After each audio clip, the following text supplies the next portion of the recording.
Hi students, today we're going to go over resume writing. This presentation is going to cover the role of a resume, different types of resumes, different formats, different sections, any additional documentation you may need, miscellaneous tips, some no-nos, and then we'll look at a few sample resumes. So a resume is a marketing tool. This is the first tool for building your career. This is also the first impression a prospective employer has of you. So we really want to use your resume as a selling tool that allows you to highlight to an employer how you can contribute to their company. This is also a request for an interview.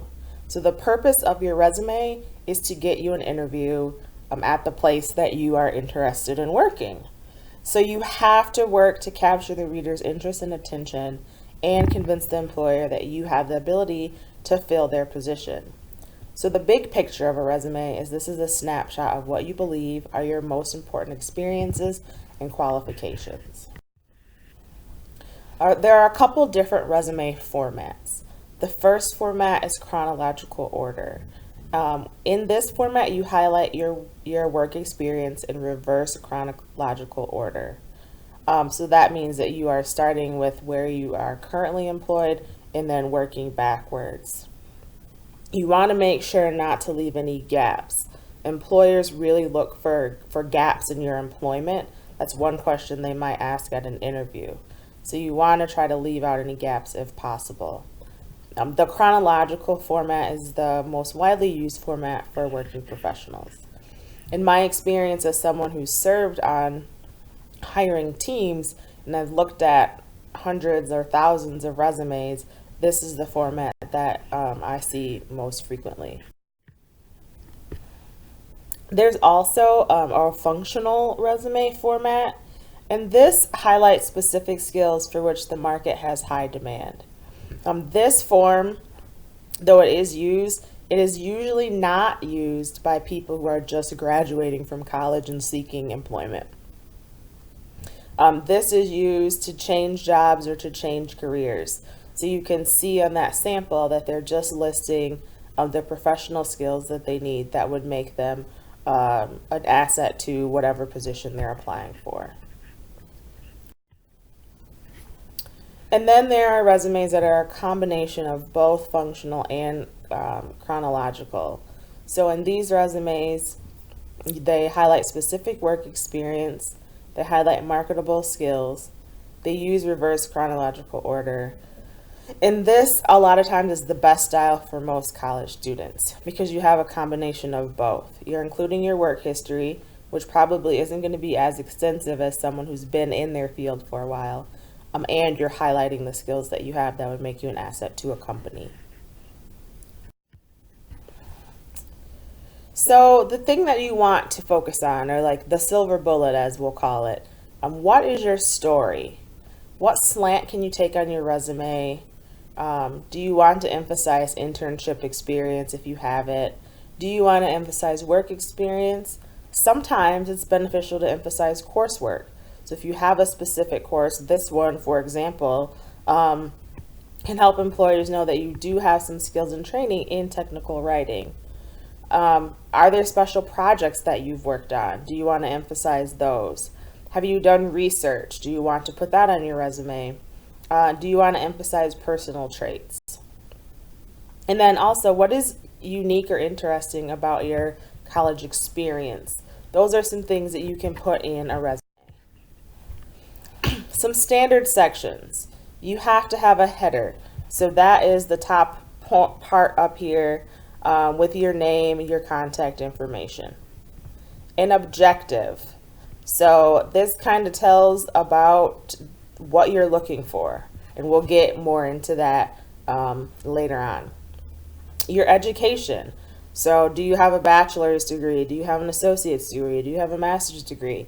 Is it in progress? Is it not in progress? Do you want to include your GPA? Is your GPA high enough for it to be an asset to a company? If not, you probably want to leave that off. Honors and activities. So are you part of any Extracurricular activities. Do you belong to any groups? Have you received any special honors? And then you can go into your work experience. You can list relevant courses, skills, and then projects. And it doesn't necessarily have to be in this order. This is just an example. So in the header, the first part, the first line should be your name. This should be larger than the largest font used in the body, because this is what you want to stand out. You want whoever's looking at your resume to know your name. Don't use decorative fonts. Don't use black or gray shaded backgrounds. This is going to make it really hard for whoever is reading it to read. A lot of times resumes get scanned and sent out, and so shaded backgrounds don't really come across very well. Exclude titles like Mr., Mrs., Miss. Just state your name. Include your contact address. If you are a current student and you have a different address from your permanent address, make sure that you include both of those. Include your email address. Now this says to use, and that is a name of a university, but use your most professional email address. Don't use like bigboy@hotmail.com.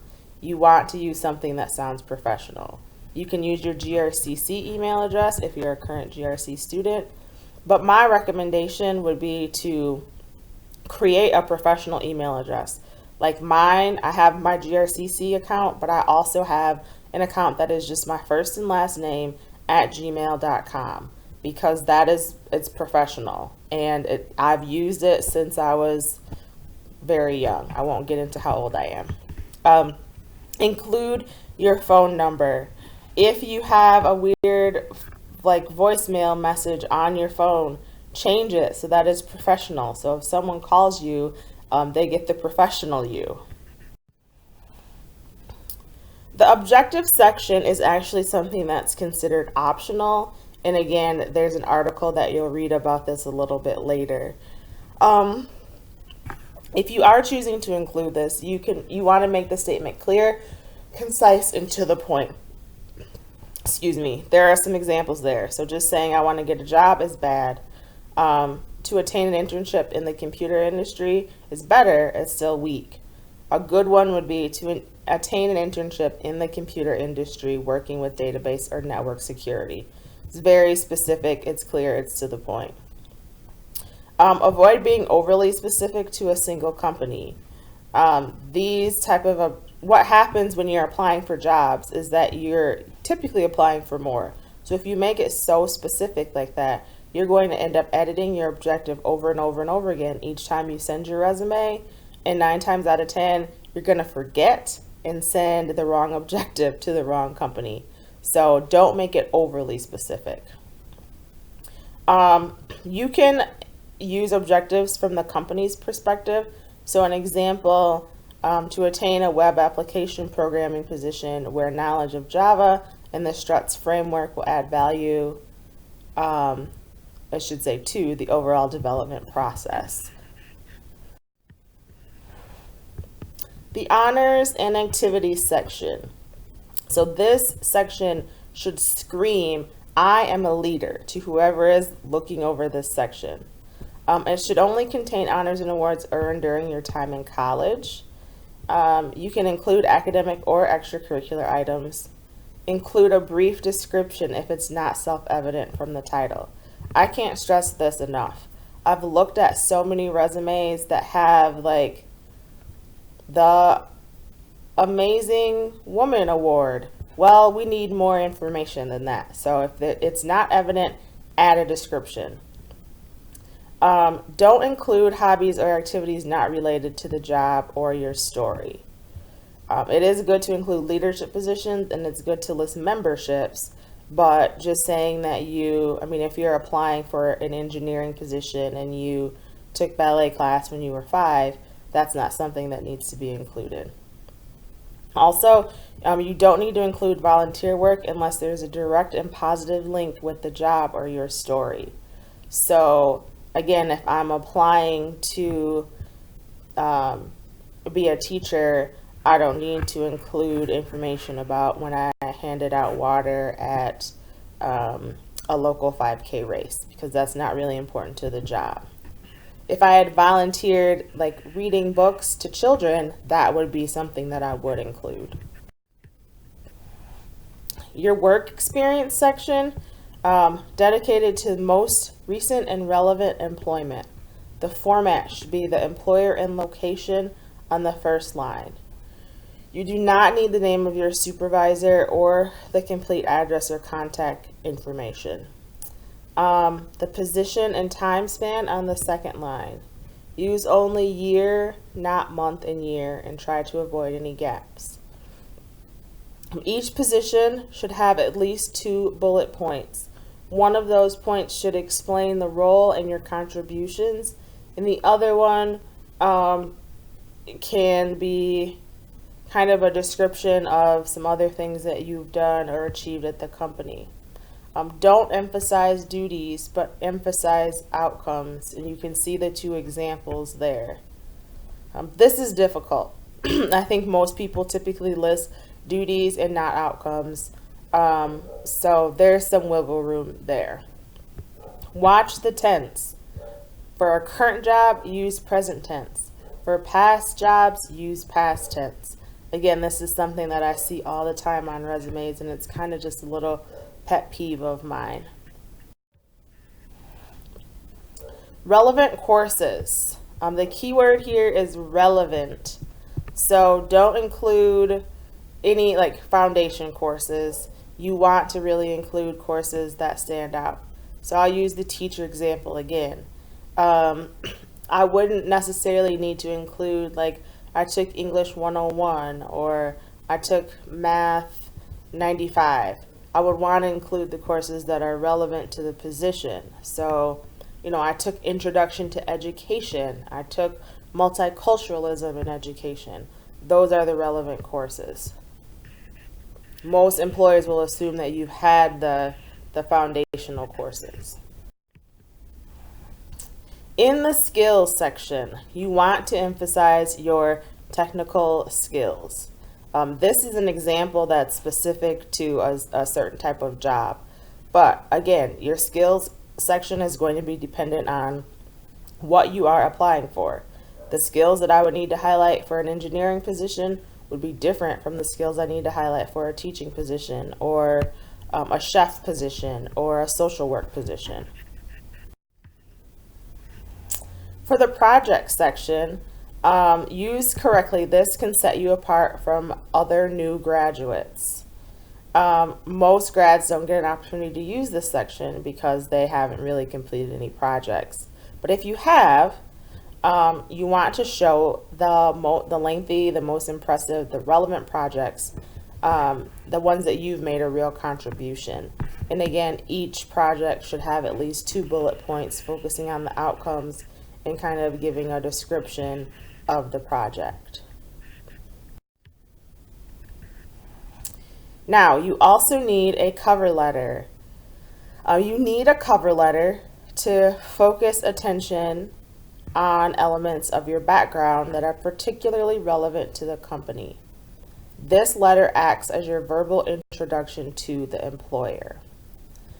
Send it to a person, not a place. So, for the most part, you want to try to avoid to whom it may concern.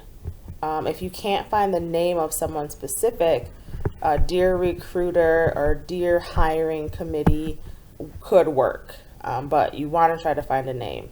Sometimes it's the wrong name, but it just kind of shows that you took that extra effort. The first sentence should tell why you're writing your cover letter. So I'm writing in regard to your posting. Someone suggested that I contact you. I spoke with you briefly. I'm interested in applying in your company. If this is an unsolicited cover letter, indicate why you are interested in the company. The one thing I've learned about cover letters is a lot of companies look for research. So if you can include something about them and also explain why you're interested, It shows that you took some initiative to do some research on what their company is about. You also want to highlight your skills. So 2 or 3 paragraphs describing your selling points. Each paragraph should stand alone and could be moved to a different location in the text. So you don't need to focus on transitions in this cover letter. You are just doing 3 paragraphs that talk about your selling points. And then close with a promise of action. If possible, indicating that you will be contacting them in the near future to set up a mutually acceptable meeting time or to further discuss your qualifications. It's nice if you can give them a date, or it's nice to just say, I will look forward to hearing from you.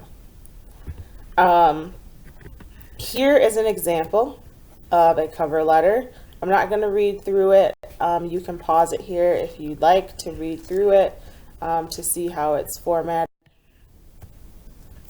Last but not least, you need some references. So references are a separate sheet of paper. If you're using fancy paper for your resume, use fancy paper for your reference list. Bring the sheet and your resume with you to any interviews that you might have, or job fairs or career fairs, breakfasts. Do not mail the reference sheet with the resume and cover letter unless the company asks for it. If they ask for your references, send it. If they don't, you don't need to send it yet.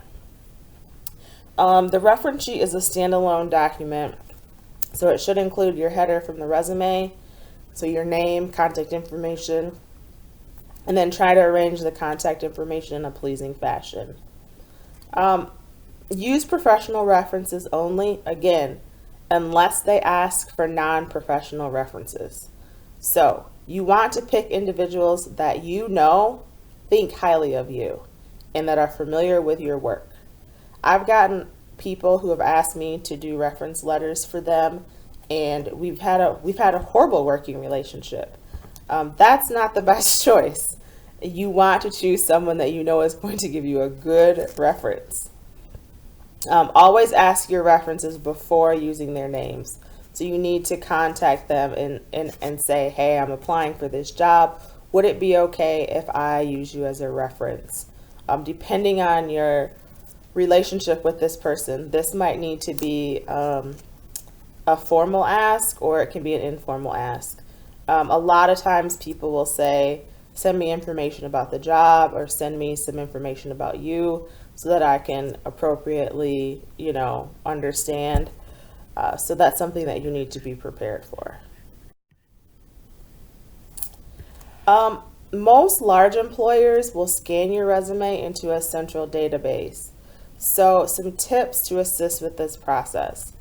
Don't use italics, underlining, or graphics. Use bold only for headers and use scanner-friendly fonts. Use black ink on a white background. Otherwise, this isn't going to scan very well.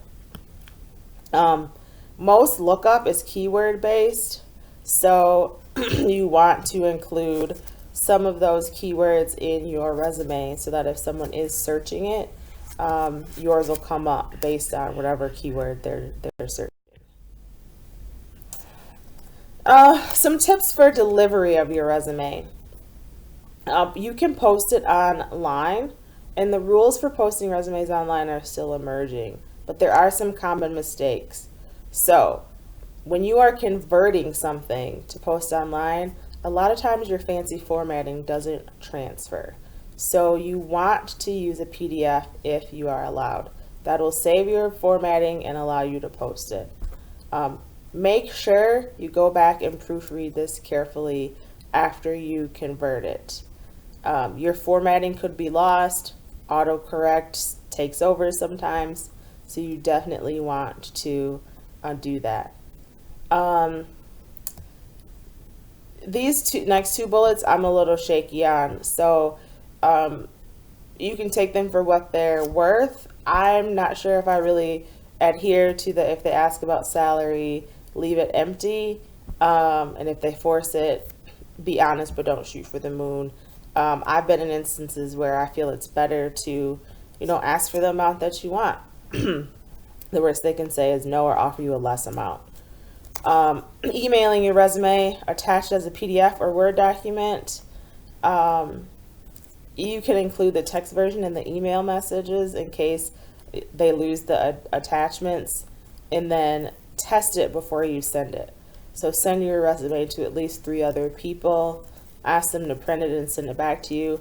This way you know for sure if the formatting has transferred and if it will go through. Again, here are some words you can use in descriptions. You can pause it here to look at this if you'd like. Some tips. Act like a professional. Avoid cutesy or inappropriate graphics, images, or formats. Use one page only. Again, you are a fresh graduate, so you probably don't have as much experience. Try to keep it to one page. If you can't, it's not the end of the world. Stick to the truth. Don't sprinkle buzzwords in that you really don't understand.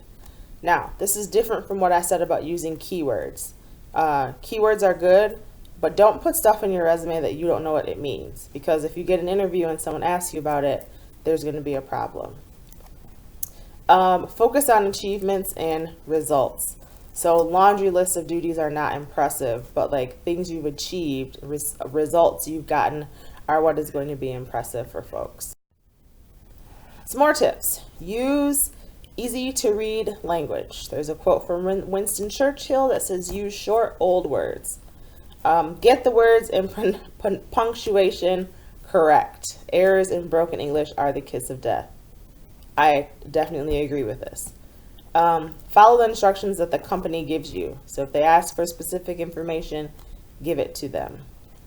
It's okay to follow up. If you say in your cover letter that you're going to call, then call. If you have a question about the process, it's okay to call. You also want to maintain a consistent writing style. So make sure your verb tenses match. Avoid the use of I or my. That's just a good writing tip in general, depending on the type of writing. Here are some no-nos. Do not use all capital letters. It is much harder to read. You don't have to avoid white space. Using white space to break sections apart is okay. You don't have to include a picture of yourself. You don't have to use different fonts to catch people's attention. It does kind of make it look like a ransom note. You don't have to print your resume on like the fanciest paper there ever is. Just be professional. Don't use, torn paper or anything like that. And then don't have an illogical order use. So make sure everything is logical. Put the most interesting parts at the beginning and then go from there. Some more no-nos. Don't focus on you and your needs. The employer wants to know what you can do for them, not what they can do for you. This says not to use templates to construct your resume because it gives it a cookie cutter look. There's some really nice templates out there. So I would say just be cautious when you're doing this. Do a Google search and see, which ones are the most popular. Try to choose a format or a template that is going to work for you. You can always go in and edit the template to make it less cookie cutter if you want. Or you can start from scratch. Either one is good. Don't use superlatives to emphasize your work. So don't use words like great, awesome, fabulous. Stick to the facts and figures.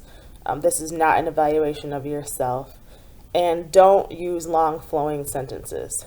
As an English teacher, I love long flowing sentences, but in technical writing, we want to be short and to the point. Sentence fragments are fine if they're understandable, but definitely don't do that in your cover letter. And then here are some mistakes that people make. So they trust autocorrect. As you can see in this person's education, instead of having courses in liberal arts, they had curses. This is a real word, so autocorrect didn't catch it as a mistake. You have to catch mistakes like this. You do not need to include personal information. If someone wants to know that information, they'll ask you at the interview, although they're not really supposed to get that much into your personal life. Accomplishments. Be careful of how you word things. Oversight of an entire department means that you forgot about them. Overseeing an entire department means that you were in charge of them and you kind of looked out for them. And then again, autocorrect in the cover letter. Thank you for your consideration. I hope to hear from you shortly. I'm guessing that person meant I hope to hear from you shortly. So again, autocorrect's not going to catch it. You have to catch it.